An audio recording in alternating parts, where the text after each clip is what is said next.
Welcome back, ladies and gentlemen. This is part 2 of Graphing Quadratics. I'm Mark Anderson from Kellogg Community College, and here we begin our talk about trying to find the vertex. And in this case, we're going to have a parabola that opens downward, or a frown. And what I want to do is start off by visualizing it on the calculator. We're going to do a couple things by hand and a couple things on paper, but let's first all talk about typing this in. If you haven't watched the first part of the video, please watch the first part just to get your calculator set up. And this is going to be negative x squared minus x plus 2. Make sure that you first start off with the negative x squared, because the calculator will not stop you from typing a minus sign in there, and that will give you an error because that is a negative x squared. I know it looks long, but it is actually short if you would type that in. Minus x, now that's a minus, a subtraction sign, plus 2. Now let's go and visualize this on the graph. There we go. So we have our frown. Our vertex is somewhere in here. It's too hard to find on the graph, and the table's no help because we're looking for a maximum. And there's actually 2 maximum points on the y. And so that means that, well, it's just not here. Now, before I get a bunch of people emailing me asking, like, well, why don't you change the table steps? I prefer actually using the negative b over 2a because it always works. But moreover, I'm going to also use the trace command, which is really helpful when we get to some of our later lessons with quadratics that deal with story problems of maximizing profit. And we really have to try to find that maximum point of profitability. So let's now dig into the how we're going to find our vertex. And in the previous video, we established that the vertex is negative b over 2a for my x value, and then that value plugged into my f of x, or the negative b over 2a plugged into the function of x. So here's what I'm going to do.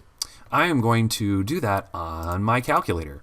So you can see my previous work from the previous vertex, so I'll clear that out and go negative b. Now in this case, my b, God, clicked the wrong thing. In this case, my b is a negative 1. So it's negative 1 divided by 2 times a, and in this case, my a is also negative 1. This is the a, b, and c based on my quadratic formula. So that right there, this negative 0.5, is going to be my x location for my vertex. Now, the y location of the vertex is to plug my negative 0.5 into this equation. So I'm going to type in negative second answer squared, and this will only square the answer. It won't actually square this negative sign. And then we're going to go minus second negative, which gives me back that negative 0.5, plus 2.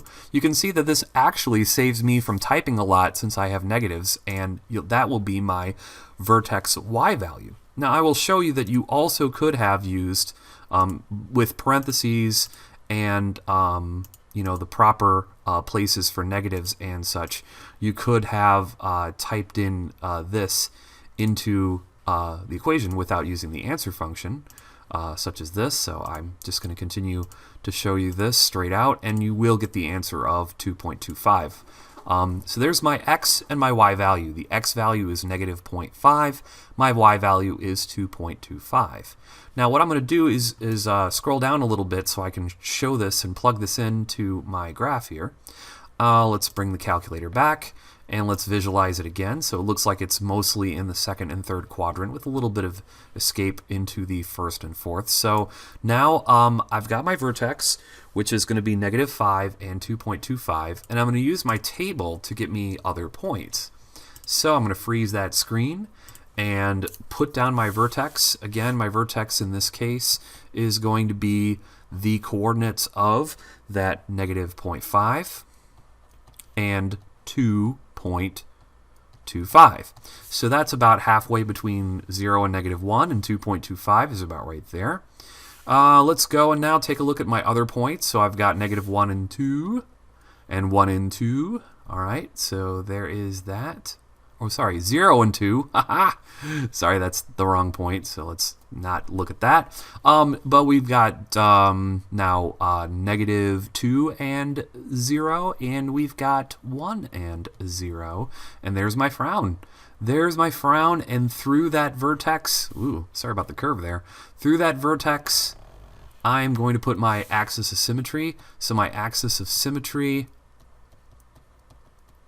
is going to be at x is equal to negative 0.5. That's the vertical line at x equals negative 0.5, where we can split this parabola in half, and the left side and right side would be symmetrical. And now we'll talk about domain and range.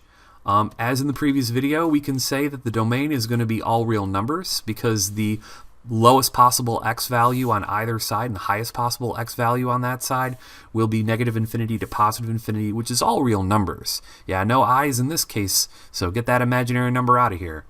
The range is going to be where y is knocking on the door, and y is going to have to be less than or equal to that ceiling of 2.25. See, that 2.25 represents the highest spot this graph can ever be, and it will go from 2.25 down to negative infinity. So there is my vertex, my axis of symmetry written as an equation, my domain and range of this problem that is moving south or moving downward. And now I want to show you, by clearing this out, I want to show you how we can use the trace command using the calculation command, so second trace, to find our maximum point. So click the 4 and move that cursor to the left and hit enter. And this creates a little wall on the left-hand side to look between the left and the right side. So move the cursor to the right and hit enter again. And there I am between these two lines. Now, if I want to guess where that vertex is. It's somewhere in the middle there. I'll go as close as I can to the middle and hit enter. And the calculator will approximate that my minimum is negative 0.5, that's rounded, and y is 2.25 high. So the calculator will find your vertex for you. You will have to do some intelligent rounding or common sense rounding to get the problem right. But again, if you can do it with the negative b over 2a and the f of negative b over 2a, that would be awesome. Now we're going to do this equation. This is an equation where we're going to have to, this is our most complicated equation. It is going to be positive, so I can just change that negative to a 2 and change that minus 3 or minus plus 2 to a minus 3. And here we go. That's what the graph's going to look like. And this is another graph where finding the vertex is going to be a bit of a challenge. So let's go to our technology and clear this out and do our negative b. So negative, in this case our b is negative 1. So negative b over 2 times a, and this is 2 times 2. Actually, I should put a parenthesis there and go 2 times 2.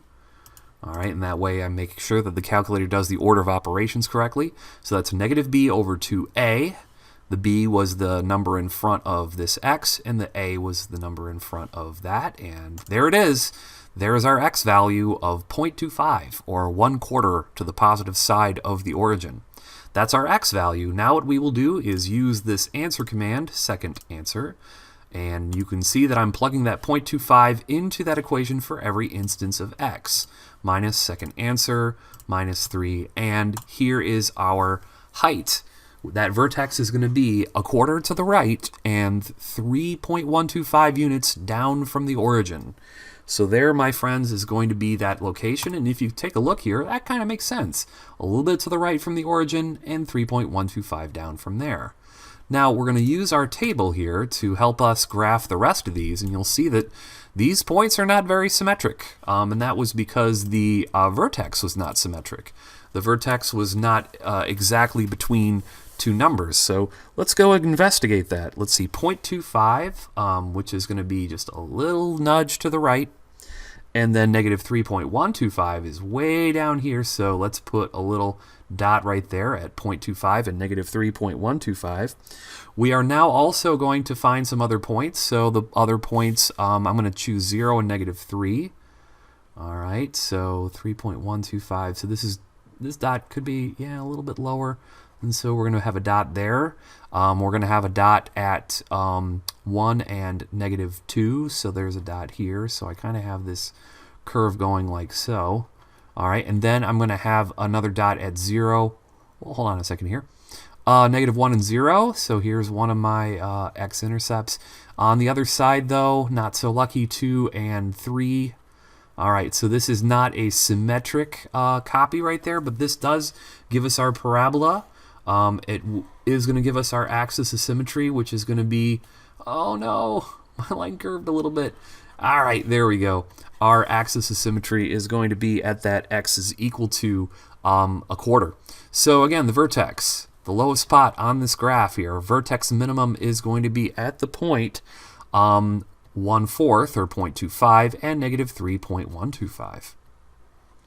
Our axis of symmetry, our axis, which I'll abbreviate with the letter A, our axis is going to be x equals 0.25 or x equals a quarter, and that's the equation of the vertical line that bisects this. Let's see here, our domain is going to be all real numbers because this graph will be infinitely big to the left and to the right. And our range will then have a minimum. So we're going to have the values of y, where y has to be bigger than that or equal to that minimum, which is at negative 3.125 or 125 thousandths. So that, my friends, is that. And yes, I would love to show you how the trace command or the calculation of the trace command can help us find this. Let's go take a look on the calculator, second trace, and we're going to find our minimum. So hit the number 3 or scroll down and hit that button. On the left-hand side, we're going to hit enter. And on the right-hand side, we click a couple times to the right, and there we go. And then we scroll to the middle. We're going to the middle, and I think that's where I'm at. So I'm going to hit enter, and it gives me an guesstimate. Look at that. If I rounded that wisely to a quarter, I would get my perfect y minimum of that point at negative 3.125. Nice. All right, so for our final example here, and we're moving quite a bit faster than we did in the previous video here. On this final example, we've got f of x, or y, is equal to x squared minus 6x. Well, let's type that in right now and see what that looks like. Just do a little bit of modification here. Whoop, gotta move this up. 6x. And delete. Okay, so now what we're going to do is hit graph and see what this looks like. Okay, this is mostly going to be on the first and fourth quadrant, so let me kind of move my calculator over here. I'm going to do my negative b over 2a for this. It would help to remind us what the equation is, which has a b of negative 6 and has an a of 1. So my negative b is negative 6 divided by 2 times a, and in this case my a was 1. So again, I should probably write it this way, just so the calculator does the order of operations. I want that denominator in one fraction. And so there's my vertex. My vertex is at 3. And now I will plug that into my equation. I am going to go with my answer squared minus 6 times my answer. I think a lot of you probably think that this is a little bit easier if I would have just typed in the 3, and I totally agree now that I'm kind of screwing this up while I talk here. Okay, so there it is, negative 9. There's my vertex, but you also could have probably seen that on the table. I mean, look at that table, 3, negative 9. Yeah, 3, negative 9. Boy, things are really nice when the answers in the book and your homework has the vertex where it's easily spottable. So it's time for me to put this on the screen. I'm just going to kind of cover up the previous problem there. So here we go. We're going to go look at this. Our vertex is there at 3 and negative 9. So there it is, 3, negative 9, vertex. Now I'm going to pick 2 points on either side. So 1, negative 5, and on the other side, 5, negative 5. Beautiful symmetry since our vertex is right on an integer. 2, negative 8. And 4, negative 8, and here we go, quadratic time. Here we go, quadratic time. And I'm going to make a line that goes vertically just like so. And there it is. There's my axis of x is equal to 3. So our vertex is 3, negative 9. Our axis of symmetry is x is equal to 3. Our domain is all real numbers because as this gets infinitely bigger, it will get infinitely wider. And that means that any real number can be a part of this parabola of with x values. But on the y values, there are restrictions. So our range, which is the all the y values, we're going to have y such that y has to be greater than or equal to that very low spot here, the negative 9. So pattern finders, yeah. The x value would always help you out with your axis of symmetry. Your y value always helps you out with the range.